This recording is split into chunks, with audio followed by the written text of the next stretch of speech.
Hello and welcome to today's episode of I Hate Your Movie. Before we get on with the show, just want to remind everyone that if you go to patreon.com/I Hate Your Movie, for $1 or £1 per month, you get an extra bonus episode every 2 weeks. Thank you and enjoy the show. Hello and welcome to the show. Hello. So let's start that again.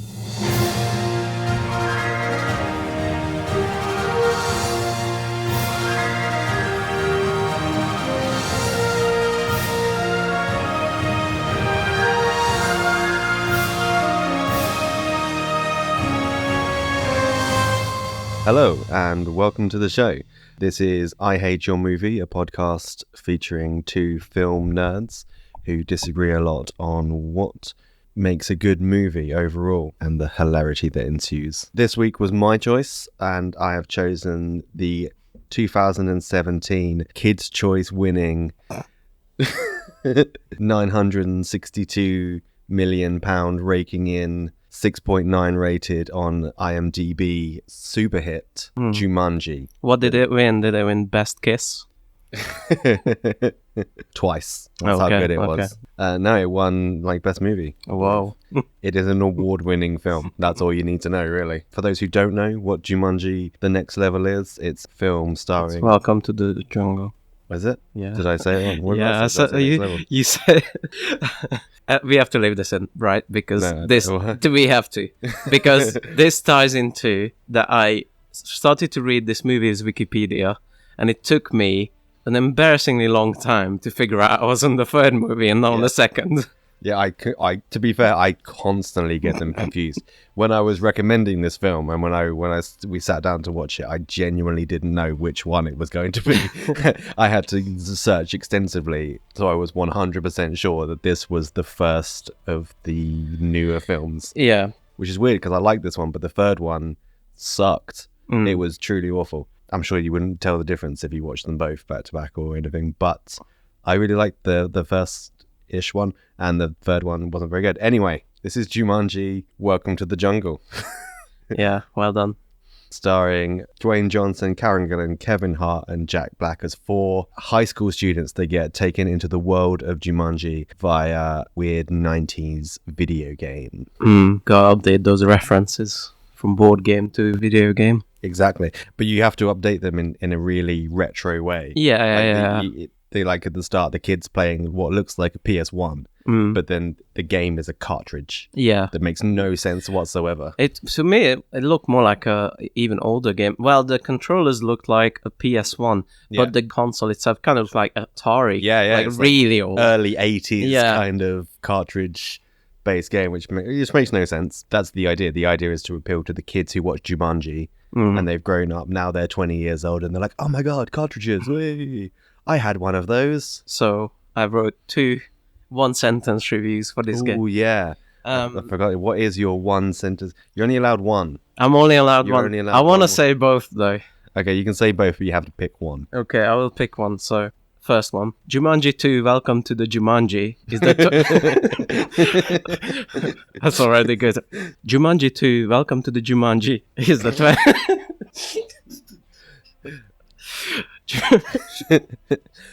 It's good we have an outtake reel.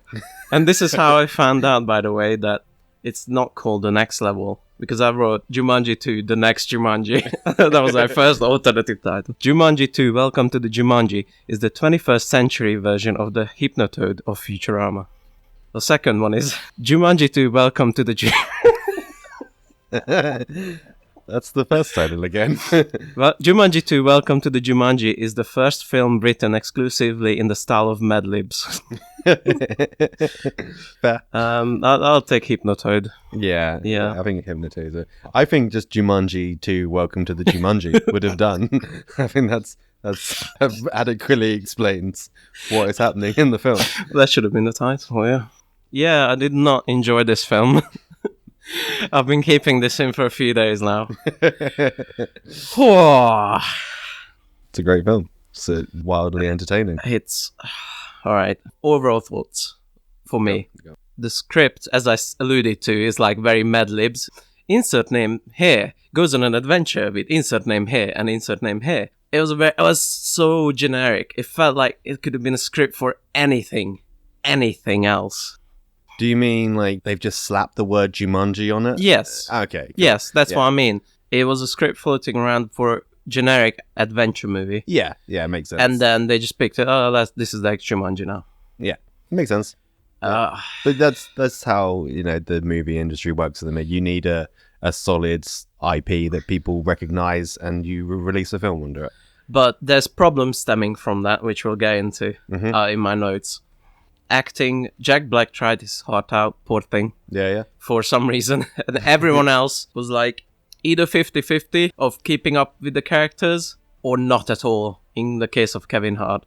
Yeah, I totally agree with that. So my notes from that is actually Jack Black wasn't the best. I thought the dynamic and the acting of Karen Gillan and even Dwayne "The Rock" Johnson was the highlight of the thing, especially Karen Gillan. And I don't want to like oversell this because it is a stupid film full of idiot concepts, but it's fun, it's entertaining. And Karen Gillan, if you watch her in the scenes, like behind the scenes, the way she acts and the way she kind of like does the subtle kind of shyness, she does it really well.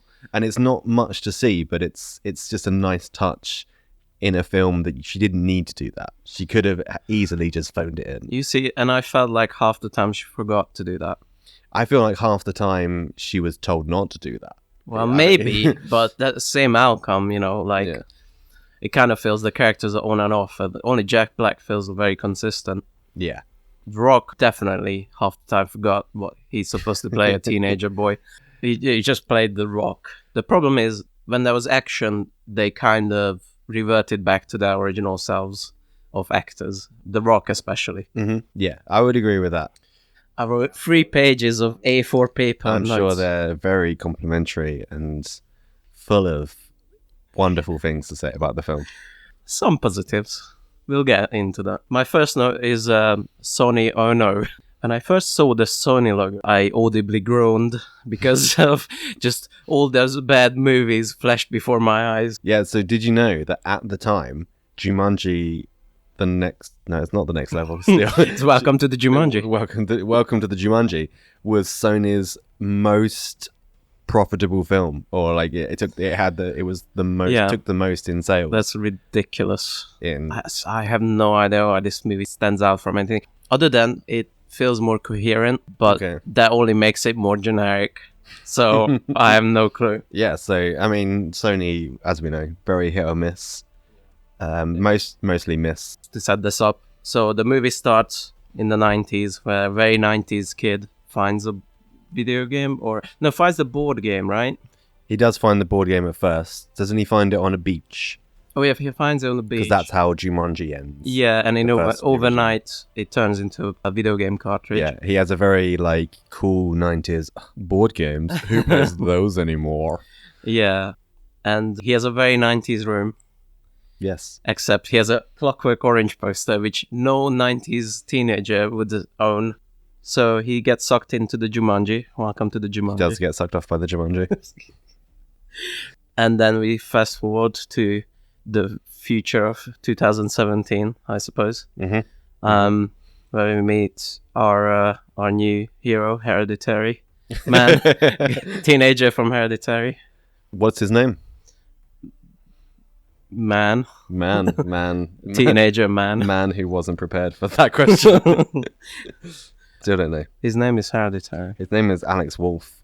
He's writing an article about Nazis, American Nazis, which was my favorite little detail that I picked up on. Yeah. By the way, I was very bored in this film, so I'm not usually nitpicky of these like little details, but because I was bored, my eyes started to wander. So I read the article that he was writing.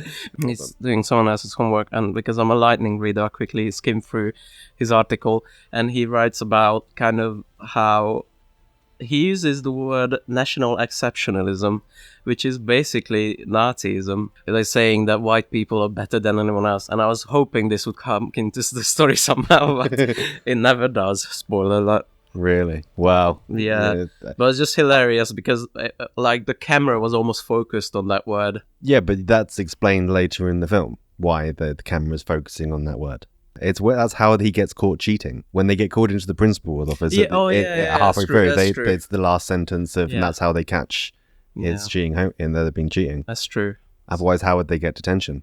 Why did you say our founding fathers were Nazis? You piece of shit. And then we meet Hereditary's boyfriend, the black guy. Fridge. Clearly, in the original script of generic adventure movie, he was the love interest. I mean, it's so clear. What? Because... The love interest to who? To Hereditary. No. Yeah. Absolutely not. Yeah. Why wouldn't the popular girl be the love interest? So, because the way it's set up is... It has a very original Spider-Man movie kind of chemistry to it. Whereas there's the nerd and there's the guy and he wants to be friends with the guy. I disagree. Okay. Because if that was the case, why would you have the popular girl? Because surely the popular girl would be the love interest, because then that just makes more sense. Well, I'm thinking that what happened was when they were rewriting the script is that they put the popular girl in it. Okay. And then they put the nerd girl in it because originally it may have had only 2 protagonists. Okay. I think. I don't think that's the case. I think the film takes quite a few teen movie tropes and kind of plays them in a slightly different way enough that would be intentional. Okay. I just felt like it was such a trope that usually reserved to love interests, and then it was turned around a bit. They should have kissed. One of my fun facts, by the way, the guy who plays Fridge, the teenager, is 7 months older than Karen Gillan in real life. Whoa. Really? Yeah, and she's playing the adult version of the teenager. Not him, but there you go. Wrap your head around that. I literally can't. So let's move on. I just wrote Hereditary prequel. That would be fantastic. Yeah. He goes home and there's the Down syndrome girl. Let's go for a car ride. Bang. I wrote, no school works like this. So basically, these 4 characters, right? Hereditary, Fridge, Popular Girl, and Nerd Girl. Yep. That's their actual names. They all get detention for very stupid reasons. Detention is that they have to clear out. They have to recycle some magazines, and they've all got staples in them. Oh yeah, they have to take out the staples from magazines. Yeah, I just wrote down that no school works like this. No, like kids would just fucking ignore and just go home. Well, they kind of do. They sit around doing nothing, and then they find this video game and start playing it, which begs the question. And at no point does it explain how that video game got to the school basement. Yeah, that's the story I want to see. Yeah, if this movie has like 1 flaw, that would be it. I think when I wrote down that note, I think the teacher said, if you don't finish, you can come by on Saturday and finish it. Yeah. I was like, this is definitely not going to happen. I put in my notes that it's got like hints of Breakfast Club. It just felt like a very movie school, you know? Yeah. It exists to like move the plot along. Yeah. And then they start to play the game, and then they get sucked into the game. Mm-hmm. And means Hawaii jungle. They shot this in Hawaii. They did shoot this in Hawaii, in the same location as Jurassic World. Well, the first one? I don't know. One of them. Jurassic World. Now that's films that are all the same. No matter, you could watch Jurassic World in any order, and it would make just as little sense. You know the order by how big the dinosaur is. That's how you know. There you go. Yeah. Size is everything. Yeah. These 4 characters are assigned to a player in the game. Hereditary gets to be the big muscle hero man. Mm-hmm. Jack Black gets to be the popular girl. Then that's funny because she acts like a girl. Nerd girl gets to be Karen Gillan. I have no idea how you say Karen Gillan. I always just go like Karen Gillan. Karen Gillan. Kevin Hart gets to be Kevin Hart. I want to get into the penis joke, right? The penis joke. Jack Black, as a teenage girl, discovers his penis, and I had a chuckle out loud counter for this movie. And to be fair to this movie, I had 2 genuine jokes that made me laugh. One of it was this penis thing, but it went on for too long. Yes. And I was kind of baffled that it's in the movie because up to that point it felt, as you said, like a family adventure kind of thing. Yeah. But it just all of a sudden, penis this, penis that. I was like, whoa. It does come up way too often. But one of my favourite lines of the film is Jack Black and he's peeing. And he's like, hey, nerd girl, come look at my penis. She's like, no thanks. Was that your chuckle time? I think it might have been. Yeah. The other one I remember specifically. Okay, yeah. Yeah, so these people in the game, they discover they have special abilities. They have 3 lives. They explain that there is a backstory where there's bad guy. Yeah, that's the introduction of Rhys Darby as the NPC that explains everything. That's pretty good. I like Rhys Darby in everything. Yeah. He's. I don't think there's been a Rhys Darby thing that I haven't enjoyed. Yeah, it's pretty good. And it's pretty fun, interesting thing about the video game interactions with Yeah. people. They keeps repeating stuff, and he also only have pre-programmed answers for everything. Yeah. At this point, I wrote down boring with like 15 O's. Oh, what specific point? I really like the cutscene that explains what's happening in Jumanji, and they're like, "Whoa, what's going on?" Yeah. I think we're in a cutscene, and it just ridiculously cuts to, and it explains the film. It explains the concept of it. Like, there's no messing around. It's just, this is what's going on. Right, let's go. Yeah. I have a note here about, do we really need to explain all the video game things? And I kept coming back to this because there were more. Explained what an NPC is. Yes. It's 2017. Boomers know what a fucking NPC is. They explain what a cutscene is. It's just a couple of more things. I don't think you would. I don't think. I mean, I know many gamers, so it'd be. But I think if you asked the general person on the street what an NPC was, I don't think a very high percentage of people would be able to tell you. Okay, we just disagree on that, I guess. Okay. I think so. I think most people. Gaming is like a bigger industry now than movies. It is, but the most popular games are like FIFA, Call of Duty, that don't have particularly large amounts of NPCs. I just read my note and I remembered. So Rhys Darby explains to them that there's bad guy took a jewel, they have to get back the jewel, they have to put it on the Jaguar statue. At this point, all 4 of our characters realize that, they have to like participate in the game. There's one moment where they all realize this, and that made me chuckle. Okay. But this was not intentional. This was a movie was being weird. Not on purpose. So The Rock says, I think we have to save Jumanji. And the music swells, and they stay on him with way too long. And his face, and it just goes, oh. It's like, I think that was an outtake left in the movie. It was so like weird. It was like they left him on the frame for like so long. I did not notice any of that at all. I just went, oh. No, he wouldn't have been that. Rock's never negative about anything. No, he's in real life pinnacle of human existence. Well, human positivity. Guys, there's a lot of funny moments in the movie. What is your funniest memory from filming? I him in the face. Okay. That was my favorite. Okay. Right in the face. Mine's... I'm sure yours too. Did you really cross into a... That's all special absolutely, effects. yes. So when So hard. I didn't move. He went. I literally did this and I said, come on, try it once for real so we can get a good... I was him as hard as I could. It was a long day. You did mention the bad guy in the film. Just he should win an award for the most forgettable villain and the most pointless villain ever in a film. There was no need for him to be in it. He rarely comes up and has no impact. It's too bad because I like the actor. He's usually in indie stuff, couples screaming at each other kind of movies. Yeah, it was just really boring. Yeah. Anyway, it went through all the tropes.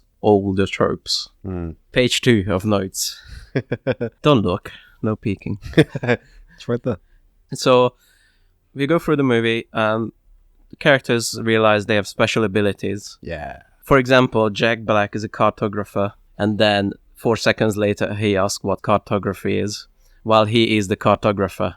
Because they're supposed to have these abilities built into them at this point, but they don't. She doesn't know what kind of... I think she had a trouble reading the words. Mm. Oh, no, then she did, didn't she? She specifically asked what is cartography.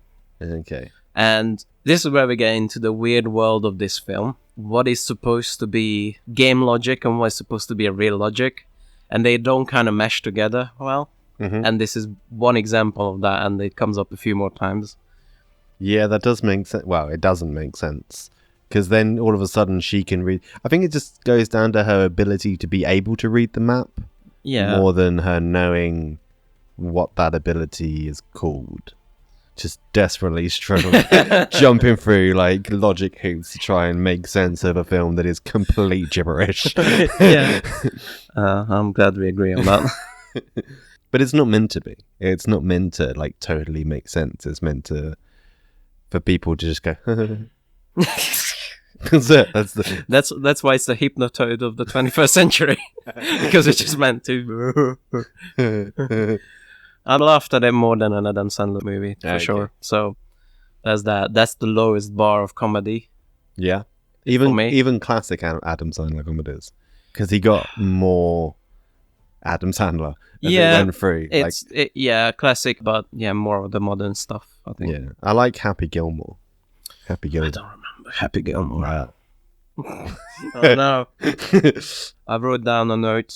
Rock runs in place. Yes. Did you see that? I had no idea why that was. What was he on a treadmill on like a? It didn't look like a green screen because the other actors were behind him. I think it was a green screen. Okay. I think it was just put in post, and it was like some weird thing they had to do in post, and they quickly called him into the office. Yeah. And it's just like, can you run on this treadmill behind the green screen? So To be fair, it doesn't even look like he's on a treadmill. It looks like someone standing there, kind of like running on the spot. Yeah, that might have been it. Yeah, I found the action boring. Yeah. Like that you're conceding to every point. It's generic. I know. Faceless motorbike people. Yeah. I didn't like that there were motorbikes in Jumanji at all. It's not supposed to be that kind of world. I felt like that fit because, the outfits looked very Mad Maxy. That didn't fit. Yeah. But I felt like motorbikes in jungle, that kind of fits this typical adventure-y stuff Okay. to me. Weird penis segment, Yeah. but slightly amusing. And then I made a little error and wrote too long. It went on. You drew the what? The penis was too long? Or? Yeah, I did. Penis too long. Penis too long? Wow. You know, it's not often you hear that. Guy from Too Many Cooks in this. Yeah. Actually, that was because I looked up some trivia. Yeah. And it did say that was one of the trivia segments. That the guy in the marketplace was well known for his Too Many Cooks appearance on Adult Swim. Yeah. If you haven't seen Too Many Cooks, by the way, well done. So you loved it too. Absolutely. There we go. We could do a whole episode on Too Many Cooks. I could talk about Too Many Cooks for 3 hours if I have to. Oh my god. I love Too Many Cooks. Isn't that roughly how long it is? No. It felt like 3 hours. So they go into this marketplace, Yes. which I thought was either the most racist market I've ever seen, or it's overloaded with tropes so much that it becomes like something more amazing, and it's like kind of like a meta commentary on racist marketplaces. Wow, you've gone so many levels further than this film could ever possibly hope to comprehend. Well, I'm trying to give the movie some credit, right? Because at first I was like, wow, this is really racist. Because why is it racist? It's just because they go into a marketplace, right? Right, yeah. And just imagine like a marketplace from Aladdin kind of thing. That's the idea of it. Yeah. And then the music starts. And then it's like people with turbans and shit, and then like snake charmers and stuff. Felt like, oh my god, this is so stereotypic. It's but kind of then everything's stereotypical. But then yeah, go on. People, I started to write down what kind of people turn up. Eye patch pirate, Chinese merchant, guy with top hat. Yeah, top hat. I started to come around to the idea that this marketplace is like it's more of a commentary on the racist marketplace movie scenes. Sure. I think it's kind of like game design. The whole film is based somewhere between an Indiana Jones film and Tomb Raider. Yeah. So on old school like Tomb Raider games, that is exactly what you would find. Yes. 100%. And Indiana Jones too. That was also kind of like a meta commentary on old serials of the 40s about how races were portrayed in Indiana Jones 2 when they eat the monkey brains and shit. that was like so over the top that it was supposed to be a commentary. Okay. I had a lot of time to think in this movie. Right, in this marketplace, there's a lot of convergences of why I didn't like this movie. Unfortunately, even though I liked the set of the place, they find a clue here, and a clue is told to them by a little Indian boy. So I think at the first, Rhys Darby tells them they're looking for the missing piece. Yeah. And then they go to the marketplace to find the missing piece. Yes. And then the boy gives them an elephant statue? Yeah, it's like a little elephant, carved elephant thing. But why did they look into the snake thing again? Or did they find that? Or did they find the elephant thing in there? No, the boy gave them the elephant thing, and then didn't they find the missing piece of the map? Anyway. It's not important. I think that's the point you're trying to make, is that it is not in any way important It's what not was in the basket. important. It feels very like uninspired and uncreative. How these... I only remember the first movie very vaguely. Yes. But what I remember, there was actually like puzzles that made you think, and there were like creative solutions to it. Yep. And this one is just like whatever. If you're not gonna do the little puzzles, like don't pay lip service to it. It just feels like a weird halfway solution. Yeah, I do see what you mean, because they say it's just like don't look away or something. Yeah. There's clue in there, and they assume it's a staring contest, but it's not a staring contest. Yeah. But I agree. It would have been better if they'd given like a little puzzle to solve, and they'd figured it out. And oh my god, that's actually the answer. We figured it out together. You know, even if it's that kind of trope of teamwork is the best way, at least it would have been a bit more of a happy payoff. And very shallow way that happens, but it's like so thin. Yeah. It basically it's not happening. And then none of it matters anyway, because a smoke bomb gets thrown out, and we get introduced to Alex, the airplane driver. Oh yeah. Yeah. He's the guy from the 90s who gets sucked into the game. Yep. Gets sucked off by the air. Well, how would you say it? You're saying it correctly. Okay. It's just like Just being awkward, really. childish. Yeah.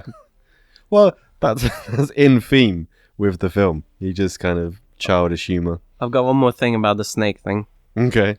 which is this is like a structural change that would have made the movie better for me. Okay. This would have turned this movie from a 2 out of 10 to like a 5, a solid 5 for me. Yep. It would have been better if they don't have special abilities in the game and they use their human abilities. At the end, there's almost a scene like that where Kevin Hart is like, oh, I know how to play football. Okay, yeah. So it would have been cool to see more things like that rather than pre-programmed stuff that they already have. And it would have been like more like a movie. Like what happens in a movie where there's characters and they use... Yeah, I think that's just a different film. Yeah. That's at that point you've got to give them abilities in the real world that they can use. Like the idea of the nerd is that he just sits around playing video games on his own. Like, how do you turn that into a skill you can use in the jungle? Yeah, then you have to write actual characters. Wow. Yeah, exactly. That's what's the fun in that. You can pick up some high school teenager tropes, chuck them in the jungle, put actors on them that don't particularly suit their parts, and watch the magic fly. So, anyway, this is my structural problem with the film, is that, it would have been neater, nicer, cleaner, more interesting if, they'd have, like, real abilities, human abilities that they can use, and or discover, or anything like that, you know? Yeah. Whatever. It's all pre-programmed. I understand what you're saying. What you're essentially saying is, this film would be better if it was a different film. Well, that's certainly true. Yeah, they made the pilot, Alex. Yep, correct. What, the actor? Well, it's just another two-dimensional character. I thought that's where you were going to go. Two. Wow. We do disagree. Two, that's a bit high. Yeah. 2 dimensions, Jesus. That's left and right. It's my favorite because it's one of the worst parts of the film. It's when they discover that Alex is from the 90s. And for no reason whatsoever, even though he's been talking perfectly normally before and he talks perfectly normally afterwards. For this one scene, he's like, there, flippity fly, yo. Cindy Crawford. Yeah. Yeah, it's nonsense. It's a bit forced. Yeah. Forced is again putting it lightly. Yeah. They could have kind of like started that earlier and kind of let it be a bit more subtle, but it isn't. No. And it's and the worst bit about it is the least subtle part of the film. At the same time, she's dance fighting a couple of guards. Yeah. I'll give this movie credit for some weirdness. For sure. So another kind of structural problem. This gets into a bit of weird territory. The Rock is so invulnerable, he's boring. And makes the action boring. Okay. I understand they gave them 3 lives. That is good, that is some stake. But when there's actually action happening, he never gets hit. Never ever once. He gets his lives lost by accident or something. He gets eaten later by something. Yeah, what? Oh, yeah. One of them's like really suddenly he loses a life and it's really weird. Yeah. The sole purpose of him losing his second life is though he has one life Yes. in the final scene. Yes. And there is no other reason. Because for it Kevin other than Hart that. pushes him, I think, off the cliff. Yeah, that's one of them. Yeah, and then he gets... Which is also bizarre because Kevin Hart pushes him off a cliff and then they have an argument and Kevin Hart goes to push him again and he just stands there and he can't move. He can't move the rock at all. It's like, why didn't you do that when you were standing on the cliff edge? Yeah, and then later on, The Rock does the same thing, and now these horrible people are just literally playing with each other's lives, so they might die. That just really stood out to me as well. He looks at The Rock, looks at his wrist. He's like, oh, he's got 2 lives left. Push him on the plane. Let him get run over by some rhinos. You know what? This movie, this invulnerable thing, I had flashbacks to a movie I haven't seen since the year of 2011, which is Sucker Punch by Zack Snyder. Oh, God. I know. I had total flashbacks to that movie, which is same problem but larger, which is everything's a dream and they don't get hurt. And in this one, they're in a game, they don't get hurt, but also when there's a fight, they never get like punched or anything like that. Karen Gillan gets shot. That's how she loses her first life. Yeah, that's true. But that's why I singled out The Rock. Yeah, it does seem kind of like it does settle into the kind of, you know, strong man isn't going to get hurt kind of trope. And you do feel like out of everyone, he isn't going to die because he's not giving any weaknesses. This is also like a modern movie trope and problem in modern action movies, which is like you need to make a diehard. You need to make an underdog. You know, it's not exciting if a person doesn't fight impossible odds. Yeah. Or hard odds, at least. I wrote down a note. Can they give the bad guy more bags under his eyes? Like 15 bags. Well, again, like the whole the film did not need a bad guy. I couldn't believe they did the I'm gonna kill one of my henchmen thing. That's such an old thing. That's the tropiest of tropes. Do you think that would actually happen? Has ever happened in real life? Do you ever wonder like? And do the people still work for them? That's the thing. It's like, why would you work for that asshole? Well, because if you quit, he'll kill you, surely. Just walk away. Just walk away. Walk out of Jumanji. Fuck this shit. I'm going home. Oh, yeah, then they find out that one of the mysteries that set up is that they have to find a missing piece, and that missing piece was actually the pilot, Alex. And that's why I wrote down very uncreative, emotional, not smart.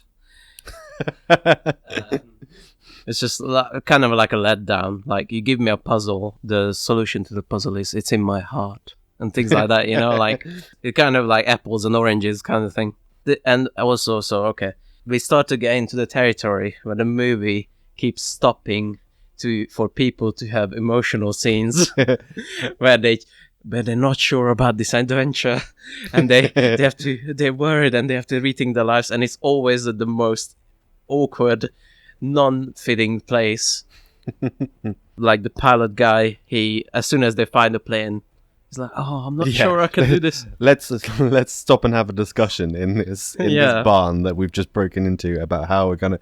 But I will say this: he was right. He was right to be nervous about his flight because the helicopter almost immediately crashed. He was a rubbish pilot. Like, and he keeps going through like before, and I tried this, and then the plane crashed, and I tried the balloon, and then that crashed, and that's exactly what happens. So Yeah. he was right to have a freak out because he was a shitty pilot.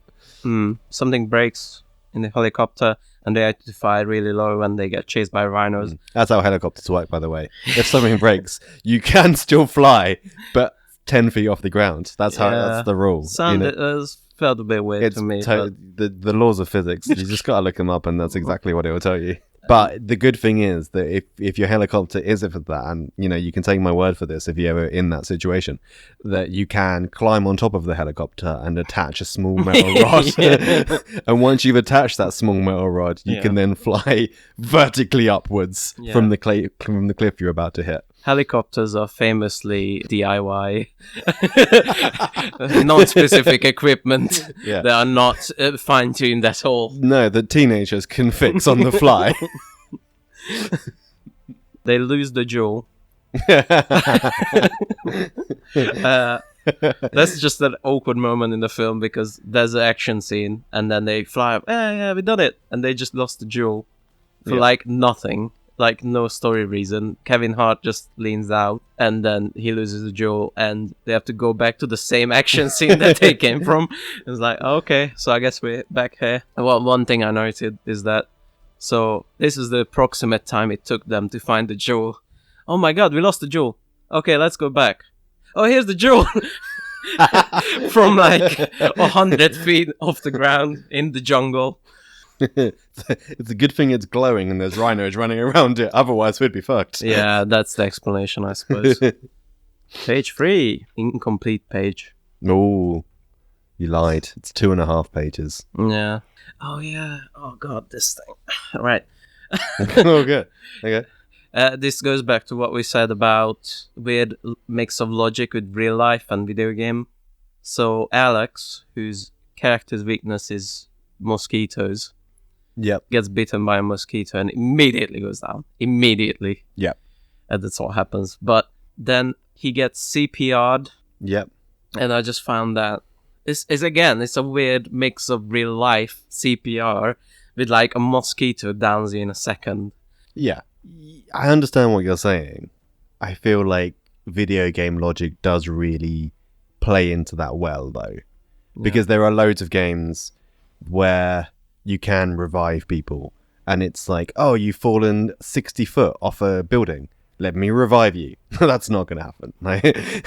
There's loads of deadly situations where people do get revived. Or if you are playing Call of Duty, you get shot 20 times, then someone throws a grenade at you, and someone will just come up to you and be like, stab you with a thing, and oh, look, you're alive again. Mm-hmm. The only fault I see with that is that she lost one of her lives, I believe. Yeah. She gave him a life. Yeah. Which didn't really make sense to me. Because, like I said, game logic, you don't do that, you just save the person. Yeah. That's the thing, it could have been more video gamey instead of this putting in this CPR bullshit. Yeah. Which is like, it could have been press F to save your friend. Or yeah. It kind of... Okay.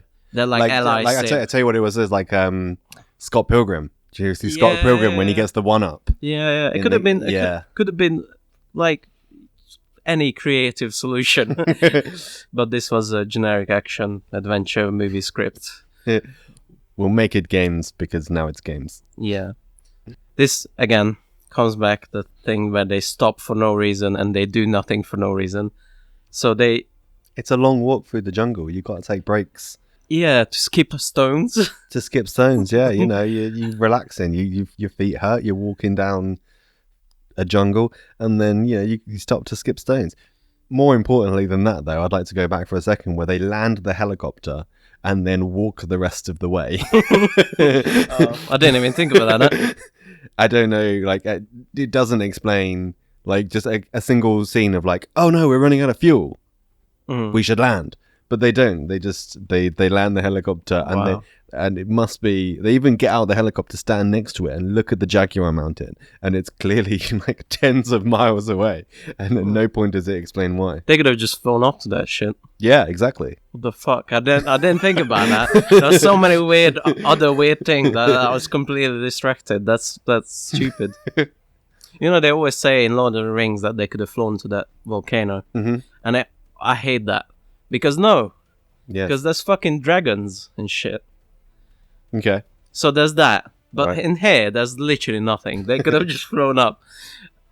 You can just, like, in Lord of the Rings, the riders of whatever were they called, you could have distracted them. They were out in the world quite a lot, so they were not really dragons. It's high risk, high reward. Well, so's walking in on foot. I think out of the two, I'd rather fly. Yeah, you'd rather watch Jumanji 2, Welcome to the Jumanji, than Lord of the Rings. Jumanji 3, the next Jumanji. Yeah, so there's these really stop scenes for emotional character development that really annoyed me. Yeah. It was so formulaic and forced. Yeah. But I'm pretty sure I did hear you chuckle through this scene. Was this one of the chuckle counts? I believe it was. This is this scene where they stop and skip rope. Oh, it's the kissing. It's the kiss scene, The yeah. kissing that did make me laugh. Yeah. That was funny. So the Rock and Karen Gillan kiss, and they start kissing like awkward teenagers. Yeah, it's a really awkward kind of licky face. Yeah.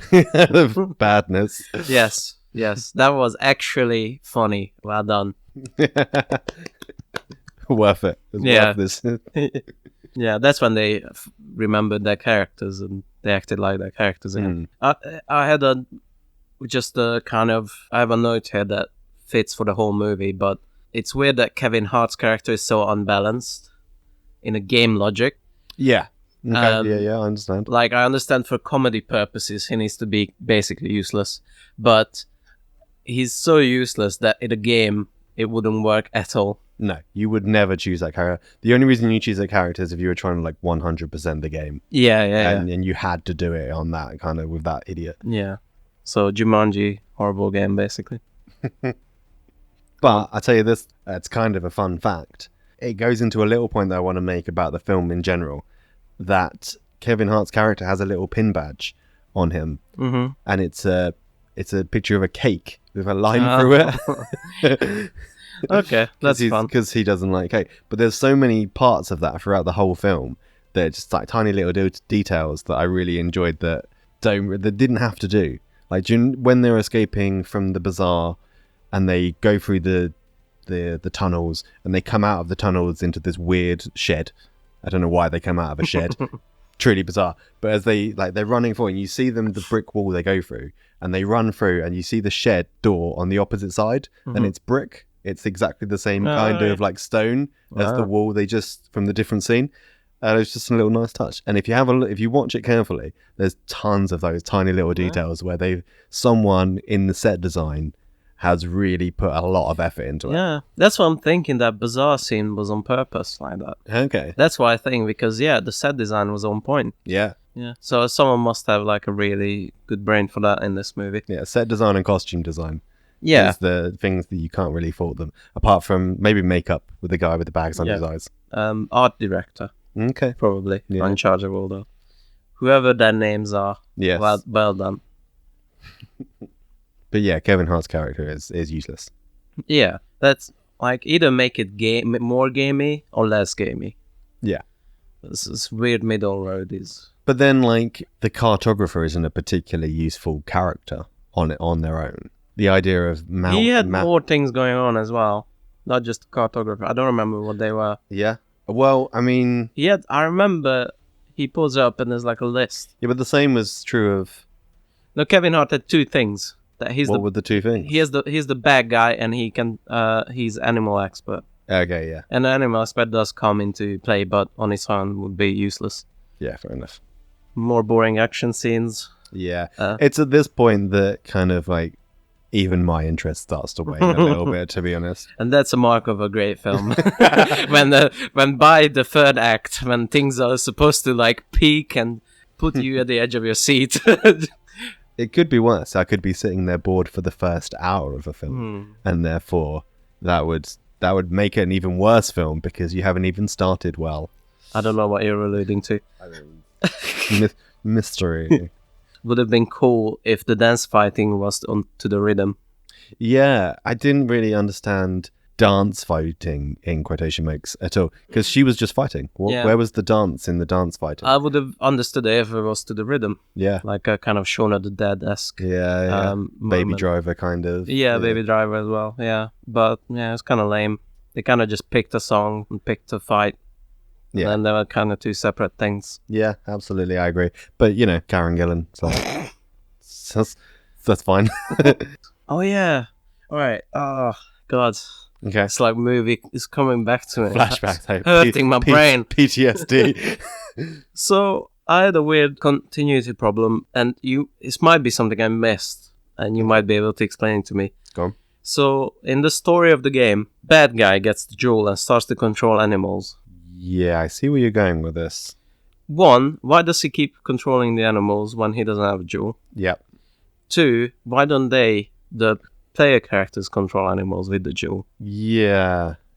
Good question. I might have missed something. I don't know. But I'm pretty sure the jewel made him control animals, and that's why he was a threat. But he was still able to control animals. Maybe he just was able to control a couple animals, like his Centipede? Scorpion? there was a centipede, and there was his bird. Oh, yeah. Vulture. Vulture. Vulture. Yeah. So he was able to control his vulture. Maybe that was his friend. I don't know. A centipede just walked through his ears, and he just didn't care. So maybe he wasn't in control of that. But so why don't our player characters use the fucking jewel to control animals? Yeah, that's a good question. One that I cannot bring logic to that. So Yeah. pass. Next question, please. Well, Yeah. because at this point of the movie, there's lots of animal interactions. There's an elephant. Yeah. There's a jaguar things that attack the rock. It's like, yeah, why don't they? Yeah. I don't know. Again, you could try and bring logic to it. You could say, you know, he's taking it out, and then I think there is like when he picks up the jewel, there's like a wispy green thing that goes into him. I might be making that up. Maybe. I think I remember something like that. Yeah. Then he has the power. Mm-hmm. But yeah, I'm really stretching at this point. I'm not gonna lie, I have no idea. Well, It's like- again, I'm not usually this nitpicky, but because I was mostly bored. yeah. Mostly, yeah. Especially during those fucking character scenes. They're awful. Awful. Yeah, I was just nothing but thinking about this kind of stuff, and that's the problem. Like, Yeah. in a good movie, like Star Wars, the original Star Wars, which I actually don't like, but it's an example. Mhm. It's a good movie. No one in 1977, when it came out, discovered that a fucking stormtrooper just fucking slammed his head into the... I still can't find that. I've watched that film so many times. because it might be edited out. Oh, really? Yeah. Okay. I don't know if it's in the original theatrical and then the VHS and then it was edited out. It's certainly edited out now. George Lucas fucked with that movie all sorts. So I think it's more like if you're going to use Star Wars as an example, it's like Princess Leia's planet gets blown up and then 2 scenes later, she's consoling Luke. Because Yeah. Obi-Wan has died. Well- Like her entire planet got blown up and she's consoling him because his martial arts teacher just got killed. well, that's a script problem. But what I'm saying is, in a good movie, kind of within the plot, and then you're like, you don't really notice the small problems necessarily because you're entertained by the movie. And unfortunately, I wasn't. I was entertained by coming up with the one sentence reviews and stuff. Yeah, they have action scene, Yep. cleverish ending Okay. ish. Yep. With like 16 asterisks. Because so what happens is the Rock rides up on a motorcycle to the Jaguar stop where they need to put the jewel, and Karen Gillan, who's 2 lives left, she kills herself with snakes, which is one of her weaknesses. Venom is her weakness. So Karen Gillan respawns at the top of the Jaguar, and then they can put in the jewel. Now, I say that it's clever-ish because they never established that the Rock is some kind of like center mass that all the other characters spawn to. She's underneath the mountain. Is she? Yes. Nah, you see, I didn't get that. Because she goes forwards Mm-hmm. underneath the mountain, and that's even when I think she climbs into the pit. I think she might even look up Mm-hmm. and Okay. and see that she's underneath the mountain. Maybe I was confused by the geography. Again, I could be making that up. I don't know. Yeah. But I'm pretty like, for me, it didn't. Yeah, I didn't question it really. I thought that the Rock was kind of the main player, and I so see. that all the other characters spawned to him. But that if that was the case, then that needed to be more clearer explained. But you might be right. She might have been under the mountain. Because it's a jaguar mountain that kind of leans out a little bit, doesn't it? Yeah. So I think the pit's underneath the mountain. Mm-hmm. But the better question is, if that's the case, why doesn't she land on the mountain, put the jewel in? Why has she got to be caught by, or at least hand over the jewel with the Rock jumping from a motorcycle, Because it's throwing his climbing hook, spinning around the mountain, grabbing the jewel, landing coolly, and then putting the thing in? Like, because it's cool. yeah, she could have just done that herself. Because it's cool. Wow. Now he's defending the. At this point, I was drooling. My eyes were swelling. So so the Rock says Jumanji. Everybody says Jumanji. Everybody says Jumanji. Jumanji. Goosebumps. Goosebumps. Yeah. No. It sounds like you didn't like this movie. I do like it because it's dumb fun, Okay. and you can enjoy it both ways. You can just kind of like turn your brain off and be like, it's funny, or you can just be like, that's stupid, ha ha ha, that's stupid. You see, I can't turn my brain off. Okay. And turning my brain off that's not fun for me. That's not enjoyment. Have you ever read the reviews of the website Flickering Myth? No. Okay, you should. They're very kind of accurate in their. I think they're very accurate in their ratings. Mm-hmm. I trust. They're one of my go-to trusts. But they have 2 ratings for every film. So at the bottom it's out of 5 stars, both of them. And there's film and there's movie. Okay. So the idea being the film rating is the quality of the film, the writing, the acting, the kind of the set design, all the kind of like filmmaking stuff. Mm-hmm. And movie is just entertainment factor. So, you know, something like this would get a terrible film score. It's like a 1 or 2 film score because, yeah, the production design was good, but it's a rubbish script, quite poorly acted with like. But the movie side of it is like it's entertaining because it's a bit funny and it uses like the tropes and kind of twists them a little bit. The nerd is now the strong guy, ha ha ha. The teen popular girl is now a guy, you know, ha ha ha ha. Jack Black playing a woman, ha, you know, all that kind of stuff. So the movie rating is good, but the film rating is low. And I try and see both of those when I watch a film. Okay. Whereas you seem to very much concentrate on the film side of things. I just can't seem to separate those things. No? Me. No. When I'm entertained by a film, right, and that's just the fun factor, then I'm entertained and I don't notice all this crap, you know? That's what we were saying before, is the stormtrooper hits his head. I don't know. It's a hard thing to explain, but Okay. I can't separate the two. I have fun with watching bad movies, for example, but that's because there was someone who genuinely tried and failed. But that's just mean. I know. Like, things like Best of the Worst, like it's hilarious stuff, and I love the comments they come out with, but they are just shitting on someone else's work. Yes.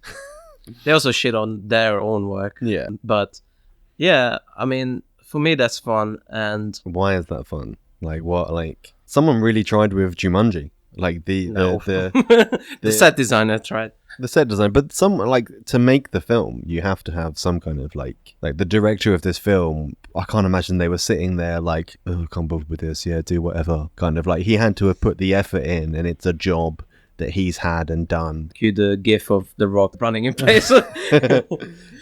But someone's like, he must have done something to at least like the best of his ability, because it's their job. You know, if they don't put the effort in and they make a bad film because they didn't put the effort in, they won't work again. So it has to be like what is the difference between Jumanji Welcome to the Jungle and I can't even think, I Downloaded a Ghost.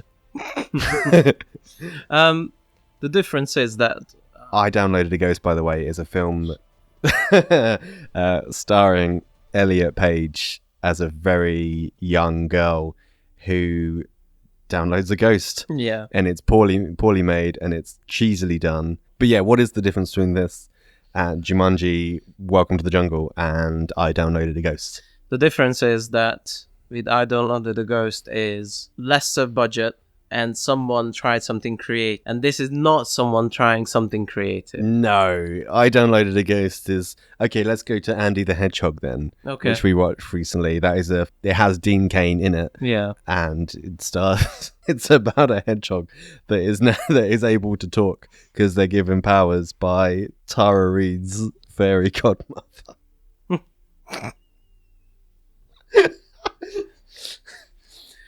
And yeah, that's all the same. That movie could be called Tropes because every single thing in it is a trope. Yeah.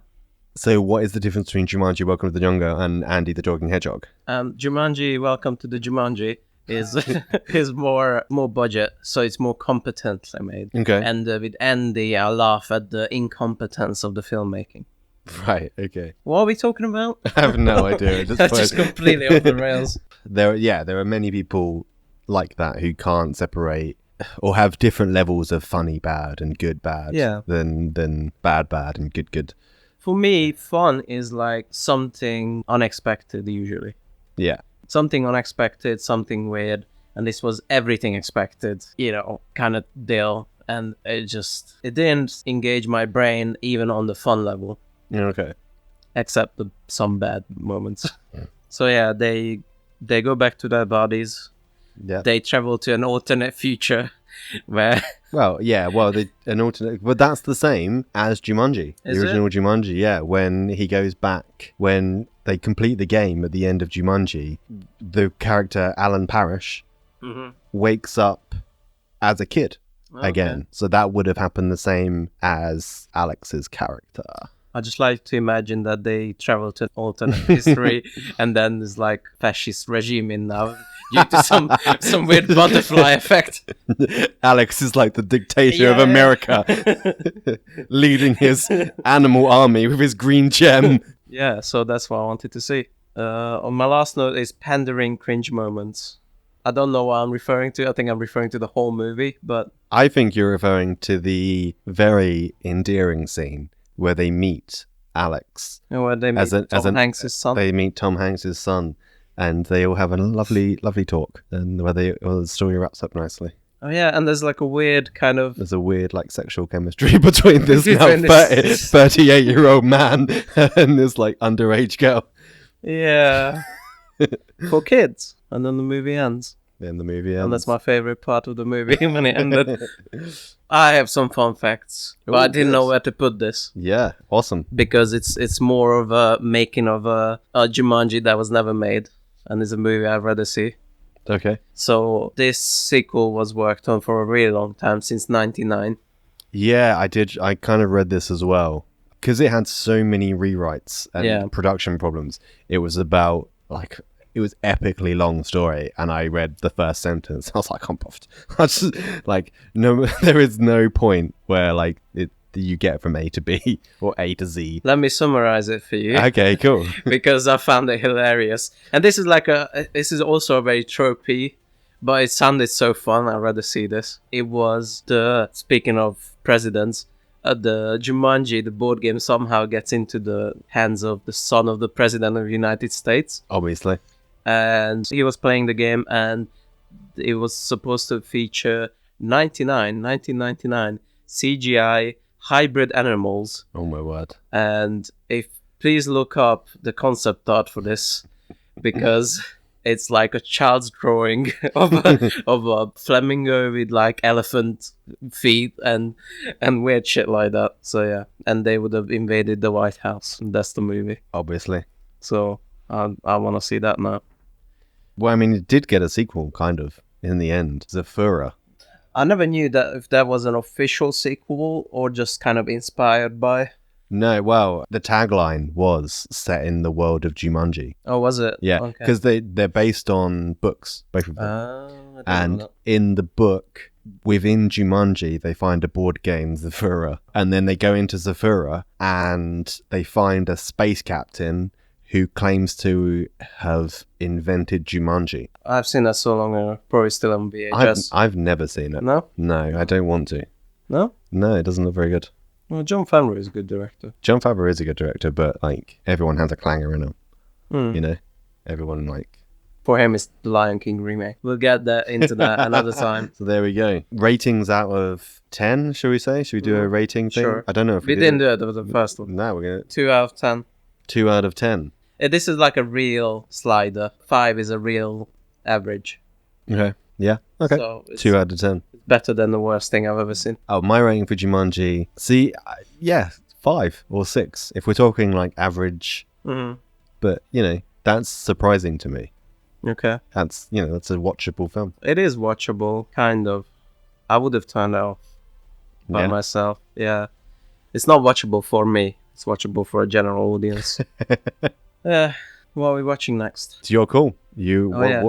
So the question is, what are we watching next? We're watching Michael Showalter's Wet Hot American Summer. It's a comedy that starts out like a Burner 2000s comedy and it just completely goes off the rails. Well, I've chose a comedy so I don't completely depress you with my horrible films. But we just watched a comedy.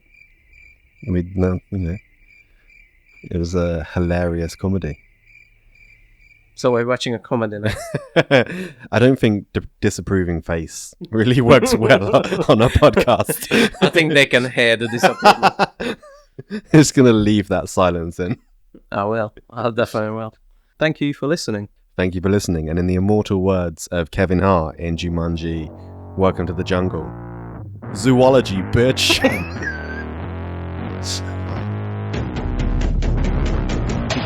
Summit on the been array. Hoverboard up in a way. Elephants, a couple lines and a zebra with the heaters in your face and leave you with the monkeys. A banana cup is funny. Watch you pull up, punch your little face. And I've been in the jungle with the fucking 8 ton. I wanna play beats in the game. Kid, it ever what you thought too much. Ain't no new on Johnny.